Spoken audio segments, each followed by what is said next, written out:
My sister chose her friend's lies over me. She believed I got her friend pregnant, cut me off, and now she's begging for help after losing everything. I never thought a casual night at home would turn into the biggest nightmare of my life. My name is Cole, and up until last year, I thought my family was unbreakable. I had a great job, a decent apartment, and a younger sister, Sophia, whom I loved dearly. We weren't super close, but I always had her back when things got tough. She was my only sibling, and I believed that no matter what, we'd always stick together. I was wrong. It all started with an unexpected phone call. It wasn't one of those routine check-ins from my parents or an old friend reaching out. It was Amber. Just seeing her name flash across my screen made me hesitate. We barely knew each other, aside from the occasional polite nod at family gatherings when she tagged along with Sophia. There was no reason for her to call me. Curious but wary, I picked up. The moment I said, "Hello?" her voice hit me like a ton of bricks. Shaky, uneven, like she had been crying for hours. "Cole," she breathed. "You need to step up and take responsibility." I sat up straighter, my heart kicking up a notch. "What? Responsibility for what?" "For my pregnancy," she said, her voice cracking. For a split second, I was sure I had misheard. Then I let out a sharp, incredulous laugh. "Amber, I have never even been alone with you. What the hell are you talking about?" There was silence. Then a shaky inhale. "Don't pretend, Cole. You know what happened." I could hear her sniffling, her breath coming in ragged gasps. And yet, instead of feeling sympathy, a cold sense of unease crawled up my spine. This wasn't just some mistake. This was calculated. My voice hardened. "No, Amber, I really don't. So how about you start explaining before I hang up?" Her sobs grew louder, but now they felt forced. "I don't want to do this, Cole," she whispered. I thought you would be a man about this. I thought you'd at least help me. I don't want to ruin your life, but I can't do this alone." A sickening realization hit me all at once. This wasn't just some confused accusation. She was laying the groundwork for something much bigger. She was setting the stage for everyone else to believe her too. "Amber," I said slowly, gripping my phone tighter. "Tell me you haven't told anyone else this." Another pause. Then the real bombshell. "Sophia knows." Everything inside me went still. "You what?" My voice came out low, almost a whisper. "I had to tell her," Amber continued, gaining confidence now. "She deserves to know what kind of brother she has. And Cole, she believes me. She said you always seemed like the type to." I didn't even let her finish. My hand clenched into a fist, nails digging into my palm as my mind raced. This wasn't just about some false accusation anymore. This was my sister. My own flesh and blood had heard something so absurd, so wildly out of character, and instead of coming to me, instead of even questioning it, she had believed Amber. I felt something inside me crack. "I don't know what game you're playing, Amber," I said through gritted teeth. "But I promise you, it's not going to end the way you think." I hung up before she could say another word. My hands were shaking. My stomach was in knots. But more than anything, a deep, painful weight settled in my chest as reality sank in. Sophia believed her. And just like that, my world fell apart. Sophia exploded at me before I could even process the accusation. "You're disgusting," she screamed through the phone. "How could you do this to Amber?" And then try to deny it. The sheer force of her voice sent a wave of disbelief through me. My own sister, the person who was supposed to know me better than anyone, was calling me disgusting? For something so absurd it was laughable? My grip tightened around my phone as my pulse hammered in my ears. "Sophia," I said, trying to keep my voice level. "Think logically. I've never even had a conversation alone with Amber. Why would you believe her? She wouldn't lie about something like this." She snapped, the venom in her voice sharper than I had ever heard. "She's devastated. She thought you cared about her." I scoffed, running a hand through my hair. "Cared about her? I don't even know her. How does that make sense to you?" But logic meant nothing to Sophia right now. She had already made up her mind. I could practically see her pacing in frustration, clutching the phone like it was some lifeline to her deluded sense of justice. "This is insane," I muttered, more to myself than to her. "Oh, so now she's crazy." She fired back. "Is that it? Is that your defense? That she's just making it up for fun?" The accusation struck a nerve. I let out a sharp breath, pinching the bridge of my nose. Sophia, you don't get it. People do lie about things like this. It happens all the time. And right now, Amber is lying to you. No, you don't get it, Cole. She cut in. You have no idea what she's been going through. She's scared. She's alone. And now you're trying to paint her as some manipulative liar? God, you're pathetic. A bitter laugh bubbled up in my throat. This was beyond reason. Beyond frustrating. So let me get this straight, I said coldly. You think Amber is some helpless victim, and I'm just the villain in her story? Even though there's literally zero evidence to back up what she's saying. She doesn't need evidence, Sophia shot back. And that was the moment I felt my stomach drop. She didn't need evidence? What kind of logic was that? You really believe that? My voice was quiet now, laced with something dangerously close to heartbreak. I believe Amber, she said simply. And if you don't own up to this, I'm telling Mom and Dad. The finality in her voice hit me like a freight train. She wasn't threatening me. She was making a promise. I exhaled slowly, staring at the wall as a heavy silence settled between us. My own sister was ready to turn my parents against me over a blatant lie. A lie she hadn't even considered questioning. I had never felt so utterly alone. I knew I needed to act fast before the situation spiraled out of control. Every second that passed was another chance for Amber's lies to take deeper root. For Sophia to become even more convinced that I was the villain in this story. I needed proof, concrete, undeniable proof that Amber was lying. That's when my phone buzzed with a message from an unknown number. I heard about what's going on. You're not the first guy she's done this to. I frowned, staring at the screen. My heart pounded as I typed back, "Who is this?" A moment later, the response came, "Zachary, Amber's ex." A chill ran down my spine. I barely knew the guy. Had only heard about him through Sophia's conversations with Amber. But I didn't hesitate. I tapped the call button, pressing the phone to my ear. The line rang twice before Zachary picked up. "Cole," he said, his voice tight, weary. "I was hoping you'd call." "What the hell is going on?" I demanded. "Why are you telling me this?" There was a long pause before he spoke again. This time with a resigned sigh. "Because I've been exactly where you are right now." I stayed silent, letting him continue. "Amber pulled the same stunt with me months ago. Claimed she was pregnant. Freaked out. Cried. Said she didn't know what to do." His voice turned bitter.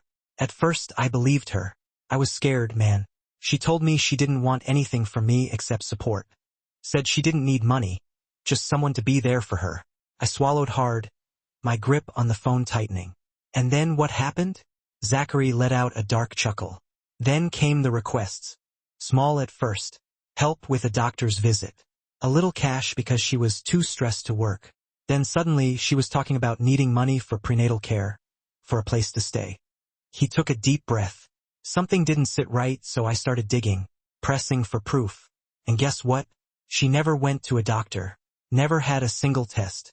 When I called her bluff, she flipped on me, screamed that I was abandoning her, that I was heartless." I felt a slow burn of rage building in my chest. "How did you finally get out of it?" "I threatened to tell her parents." Zachary exhaled sharply. "That's when she dropped the act. She admitted she made the whole thing up. Said she just wanted to feel secure, and that I should have just played along." Disgust curled in my gut. "Why didn't you warn me before?" "I thought she had stopped," he admitted. "I thought maybe she'd learned her lesson, but I guess she found herself another target." I ran a hand down my face. "This changes everything." "Yeah," Zachary agreed. "But now you need to be smart.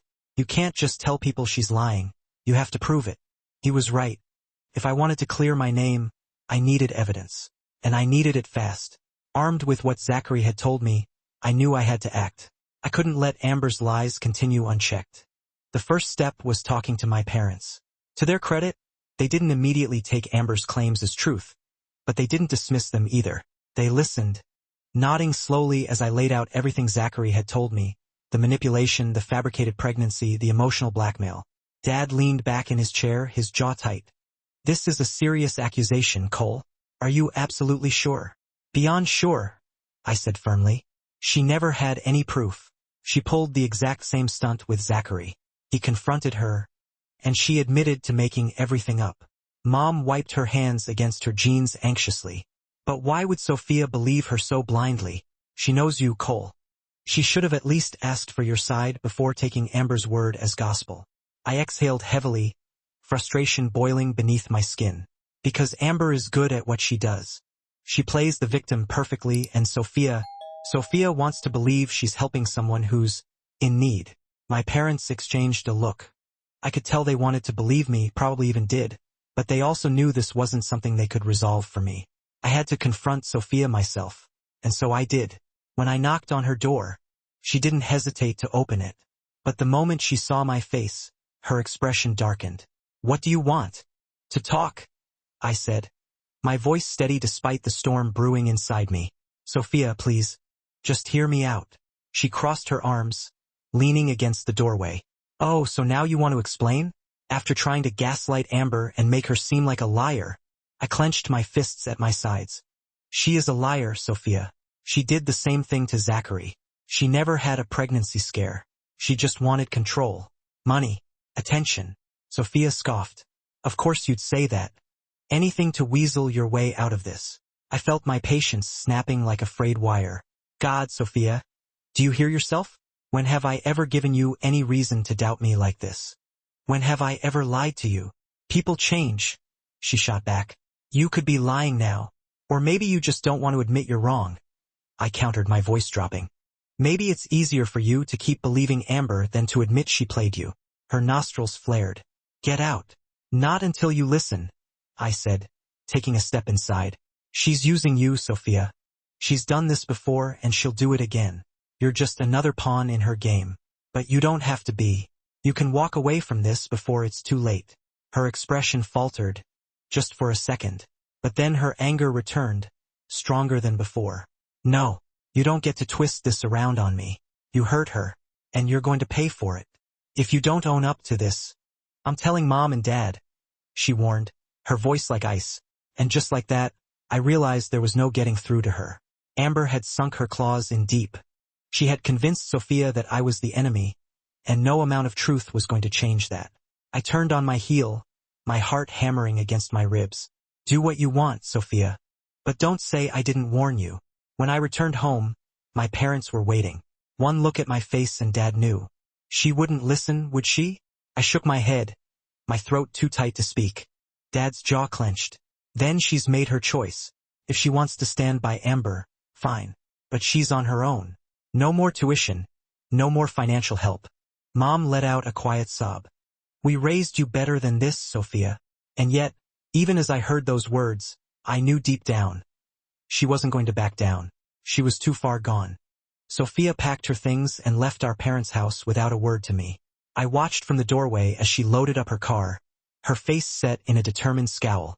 She didn't even glance my way. She had made her choice and she was sticking to it. Mom cried for days. Dad was angrier than I had ever seen him, but it wasn't the kind of anger that erupted. It was the cold, simmering kind that settled deep into his bones. He wouldn't even say her name at the dinner table. Amber predictably vanished. She stopped responding to Sophia's messages, probably realizing that she couldn't milk me or my family for money anymore. She had gotten what she wanted, chaos, and now she had moved on to her next target. I should have felt relieved, but I didn't, because the damage was already done. Weeks passed, then months. Life settled into a strange, hollow normalcy. The absence of Sophia was like an open wound in our family, one we tried not to poke at too much. Mom still left a place for her at the table for a while, before eventually giving up. I knew she was still holding out hope that Sophia would come back, that she'd see reason, but I wasn't so sure. At first I thought I'd be angry, that I'd wake up every morning resenting Sophia, cursing her for what she had done, for the way she had turned her back on us. But the truth was, all I felt was exhaustion. I was tired of fighting, tired of trying to convince someone who didn't want to hear the truth. And then one night I got an email. "Are you happy now?" That was the subject line. My stomach tightened as I clicked it open. I had to take out loans because Mom and Dad won't help me. "I hope you're proud of yourself." I stared at the words, reading them over and over. No apology, no admission of guilt, just blame, just bitterness. I hovered over the reply button, feeling a dozen responses forming in my mind. I wanted to ask if she was happy with the choice she had made. I wanted to remind her that she had cut us off, not the other way around. I wanted to tell her that the only person responsible for her situation was herself. But in the end, I just closed the email. I didn't reply. I didn't owe her anything. I had lost a sister, but I had kept my integrity. And I would never let anyone take that from me. Days passed, and I kept expecting another email, another message, another attempt from her to reach out. But nothing came. It was like she had disappeared completely, choosing her own pride over making amends. One evening, I overheard my mom on the phone. She was speaking softly, her voice tinged with something between hope and heartbreak. I didn't have to ask who she was talking to. I knew it was Sophia. I waited, half expecting her to hand me the phone, to say that Sophia wanted to talk to me. But she never did. And when she hung up, she didn't say a word. Just wiped her eyes and kept moving like nothing had happened. I wondered what Sophia's life was like now. If she still believed in the lies Amber fed her. If she had finally realized the truth but was too ashamed to come back. Maybe she had convinced herself that she had been right all along, that I really was the villain in her story. Or maybe she was just lost. A part of me wanted to reach out, to bridge the gap between us. But I couldn't. Not this time. I had spent too long trying to fix something that Sophia had chosen to break. Months turned into a year, and slowly I moved on. My life continued. My parents, though forever changed by what had happened, found a way to carry on. We had learned the hard way that not everyone who shares your blood will stand by you when it matters most. And Sophia? She became just another memory, a lesson I'd never forget. If there's one thing this experience has taught me, it's that trust is more fragile than I ever realized. It doesn't matter how much proof you have, how many people stand by you, or how solid your case is, because in the end, some people will believe what they want to believe, no matter how far from reality it is. I did everything right. I had evidence, I had witnesses, and I had my parents in my corner. But none of that mattered. Sophia had already made up her mind long before I had a chance to prove the truth. She didn't want to know the truth. She just wanted to believe what made her feel justified. And that's the scariest part of all. Sometimes people choose the lie because it's easier, because it fits their narrative, because facing the truth means admitting they were wrong. Not everyone in your life will stand by you when it matters most. Some will walk away convinced they're on the right side even when they're not. And when that happens, you have to ask yourself, is your integrity worth more than their approval? For me, the answer was yes. So what would you do if you were in my situation? Would you fight for someone who refuses to hear you? Or would you walk away and protect your peace? Let me know your thoughts in the comments. And if you want more stories like this, stories about betrayal, resilience, and the lessons we learn the hard way, don't forget to hit like, subscribe, and turn on notifications so you never miss an update. Thanks for watching, and I'll see you in the next one.